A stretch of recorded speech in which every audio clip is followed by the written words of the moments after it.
जी हाँ, जो हम आपको दिखा रहे हैं कि 6 भाइयों की बहन 6 भाई आरोप लगा रहे हैं अपने बहन पर, गंभीर आरोप। तो हमने जानना चाहा कि पक्ष क्या। सबसे पहले मैं बता दूं, कैराना नगर के सुप्रसिद्ध असगर सब्जी विक्रेता, जिनकी दुकान जुड़वा कुआं मंदिर के बराबर में थी और उनकी जो मिल्कियत है, उनका घर है, उनकी दुकानें हैं, वो पुराना बाज़ार में है। विवाद है ज़मीन का, विवाद है घर का, विवाद है प्रॉपर्टी का। तो अब इस पर हम उन 6 भाइयों की इकलौती बहन, यानी एक बहन और हैं जिनकी शादी हो चुकी है, दिल्ली में हैं, जॉब कर रही हैं, लेकिन जो अलीना है उनसे मुलाकात करने के लिए वे अपना पक्ष रखें। तो मैं अलीना के साथ हूँ। अलीना, आपके भाइयों का आरोप है कि आपने उनकी टांग भी तोड़ी है और उनकी दुकानें उनकी मर्ज़ी के बिना किराए पर चढ़ा दी हैं। नहीं, ये सरासर गलत है। मैंने कोई उनकी दुकान किराए पर उनकी बगैर मर्ज़ी के नहीं चढ़ाई है, क्योंकि उन्होंने कोई शॉप वगैरह नहीं कर रखी थी। पहले से ही मेरी मम्मा के टाइम से ही रेंट पे चलती आ रही थी। उन्होंने कोई सा भाई कोई शॉप पे नहीं बैठा था।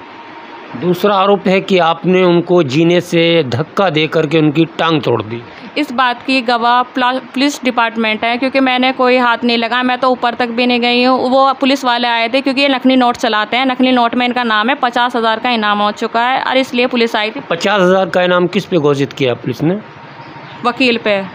वकील, ये भी आपके भाई हैं? जी हाँ, लेकिन सबके ही नाम आए थे इसमें, क्योंकि सभी एक दूसरे के टच में है। क्योंकि किराया भी इन्होंने 2,64,000 रुपये भी सब ने आपस में बांटा है, तो टच में तो ये सारे के सारे ही हैं। अच्छा, सारे भाई मिल करके एक साथ। तो इसलिए क्या पुलिस को क्या पता है कि कैसे टांग टूटी? जी, जब पुलिस आई थी ना, तो ये कूद गया था। पुलिस वालों ने, जी हाँ, रेड हुई थी। पुलिस वालों ने खुद ही अपनी आंखों से देखा था कूदते हुए, जब ये कूदा था। अच्छा जी।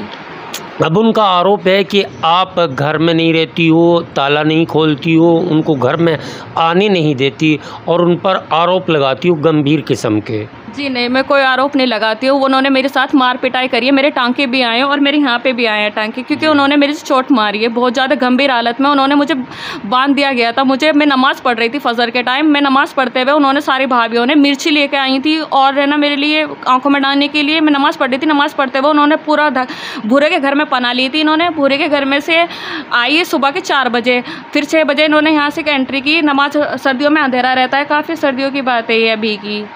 तो जब इन्होंने गेट खोला, तो गेट खोलते मैं नमाज़ पढ़ रही थी फजर की नमाज़ पढ़ते हुए मुझे पूरी तरीके से दबोचा और इन्होंने मार पिटाई करी। अफसर ने मुझे इतनी बुरी तरीके से बजा, और इनके घर वालियों ने, नरगिस ने, बबली ने, महफरीन ने, नाजमा ने, इन्होंने सब ने मुझे बहुत बुरी की तरीके से बजा। सब ने मिलकर सारी की सारी एकदम से घुसी हैं घर में, बहुत बुरी तरीके से गंभीर हालत करी। मेरी टांके आए मेरे सर में, मुझे बेहोश करके मुझे कमरे में बंद करके भाग गए थे ये सारे के सारे। सीसीटीवी कैमरे में। आपने इसकी तहरीर दी थी पुलिस को? जी हाँ, मैंने तहरीर दी थी। फिर इनके कैमरे में कैप्चर हुए। मेरा फ़ोन भी ले गए थे ये, ताकि मैं कॉल भी ना कर पाऊँ। फिर मुझे किसी ने बाहर निकाला, फिर मैं बाहर निकली। फिर मैं बाहर निकलने के बाद मैंने किसी सदस्य का फ़ोन लिया, फिर मैंने थाने में जाके रिपोर्ट दर्ज कराई। फिर मैंने सीओ के, फिर यहाँ से जाके फिर उन्होंने तब भी नहीं की। फिर उन्होंने यहाँ पे सीसीटीवी कैमरे वगैरह सब चेक किए। जब यहाँ पे पता चला, जब जाके उनकी रिपोर्ट दर्ज हुई। और उनके सबके अलग अलग मकान है, एक शामली में, एक लोनी में, एक नंदनगरी में है। सबके अलग अलग मकान है। लेकिन मेरी मम्मा के जाने के बाद सबके सब हमला करने पहुंच गए। इसी तरह मेरी मम्मा को मारा है इन्होंने, और इसी तरह मेरे पापा एक चीज़ बताइए, क्या आपके पिता ने या आपकी माता ने ये मकान आपके अकेली के नाम किया है? जी नहीं। तो वही कहते हैं कि आप उनको मकान में आने नहीं देती, और दूसरा आरोप है उनका कि आप उनके हिस्से पर बैठी हैं। तो आप अपना हिस्सा लेंगी या उनका भी लेंगी? जी नहीं, मैं ओनली अपना हिस्सा लूँगी, क्योंकि डिसीजन में मुझे अपने पढ़ना है, स्टडी पे लगाना है। मैं कहाँ से लगाऊंगी? मुझे तो अपना हिस्सा चाहिए ना। मुझे तो कोई दूसरी नहीं देखता है। हाँ, एक चीज़ और है, तो आप इसका तकसीम का मुकदमा क्यों नहीं दर्ज करती, यानी कि कोर्ट क्यों नहीं जाती? कोर्ट में इसलिए नहीं जाना चाहती क्योंकि मैं ये चाहती हूँ कि घर में ही निमट जाए, लेकिन ये तो निमटने ही नहीं दे रही है। तो बदतमीजी पे पेश आ रहा है। आपके ब्रदर हैं, रिश्तेदार हैं, उनकी पंचायत ले लें। जो भी ये रिश्तेदारों पे जाते हैं उनके साथ बदतमीजी करते हैं, बहुत बुरा मानहानि का केस लगाते हैं। यहाँ तक कि मेरी बड़ी बहन को भी ये कहते हैं, जाके गवर्नमेंट जीजू है मेरे टीचर जाफराबाद में, वहाँ पे भी जाके ये बोलते कि है ना, इसे तलाक क्यों नहीं देते। ये बताओ, अगर जब बड़ी बहन को तलाक दिला रहे हैं तो छोटी बहन को क्या मायने रखती है? छोटी बहन को तो ये। अच्छा, उनके एक और भी गंभीर आरोप खुल्लम खल्ला सड़क पर लगा रहे हैं कि आप घर से 2 घंटे गायब रहती हैं। जी नहीं, मैं क्लास में रहती हूँ, मेरी अटेंडेंस आप चेक कर सकते हो, मेरे टीचर से भी आप बात कर सकते हो। कोई लड़की अगर मुस्लिम लड़की अगर पढ़ने के लिए जा रही है तो आप उस पर आरोप लगाओ, क्योंकि मैंने मुकदमा दर्ज किया हुआ है ना, तो इसलिए वो पुलिस वालों से बचने के लिए मेरे पे गंभीर वो लगा रहे हैं। यानी आरोप आप पर निराधार हैं। जी, अगर उनके पास अगर ऐसा वो है कि मैं 2 घंटे कहीं और रहती हूँ और किसी के साथ रहती हूँ तो उसका CCTV कैमरा या किसी की फ़ोटो या किसी के साथ में हूँ उसको पेश करें, वो दिखाएं।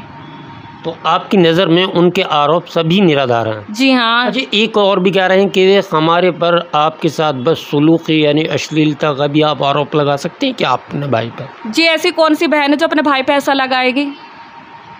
तो हैं तो आपके भाई, आपका खून है, आपको अगर आज लड़ाई है तो कल सलूक भी हो सकता है। सलूक तो नहीं हो सकता, कसाई बन चुके हैं कि जिसने माँ बाप की कोई नहीं समझा, तो मैं तो छोटी बहन हूँ, मुझे क्या समझेंगे वो? कुछ भी नहीं, वो इतना घटिया इंजाम लगा रहे हैं, तो वो भाई हैं क्या, ये बताओ आप। तो अब आप क्या करेंगी? इसमें कौन सा रास्ता आपने चुना है? यानी कि कानून का सहारा लेंगी या आप ताला लगा कर घर में बैठी रहेंगी? ताला लगाकर मैं घर में बैठने वालों में से नहीं हूँ। अब बहुत बैठ चुकी, मैं सोच रही थी कि ये सही निमट जाए, ऐसे ही बाजा जाए, लेकिन आज इन्होंने बहुत बदतमीजी की हद कर दी। यहाँ तक कि मान कह रहे थे कि हम अकेले ऐसे नहीं जाना चाहते कि उन पर आप कोई भी गंभीर आरोप, लड़ाई का, मार पिटाई का कोई भी लगा सकते हैं, इसलिए वे कैमरे की जद में आके गेट खुलवाना चाहते थे। हमने भी कोशिश की कि आप गेट खोलेंगी। जी नहीं, वो पहले भी आ चुके हैं, पहले भी आया था वकील जो नकली नोट में जुर्म में केस लगा था, जिस पे अभी वो भी आया था। ये पूछो कि यहाँ पे मार्केट में पूछो, क्या वकील घर में नहीं रह रहा था 2 दिन से 3 दिन से इसके साथ यहाँ पे घर पे? और फिर जब पुलिस आई ऊपर से कूद गया, भाग गया। ये बताओ, अगर मैं केस लगाऊंगी तो सब पे ही लगाऊंगी। मैं ऐसी बहन कौन सी है जो अपनी इज्जत लूटने का केस लगाएगी? ये बताओ। बिल्कुल, देखो जो आरोप हैं, दोनों तरफ से आरोप प्रति आरोप चल रहे हैं। बहन का आरोप कि भाई मेरी जान लेना चाहते हैं प्रॉपर्टी के लिए। भाइयों का आरोप यानी भाई कहती है कि भाई बने कसाई, तो भाई कहता है कि बहन बनी डैन। लेकिन है क्या, असली झगड़ा ज़मीन का है, घर का है, जायदाद का है। तो आप देखते रहिए PK7 न्यूज़, सच्चाई का एहसास। आप भी कमेंट करके बताइए, आपको भाई सच बोलते दिख रहे हैं या बहन?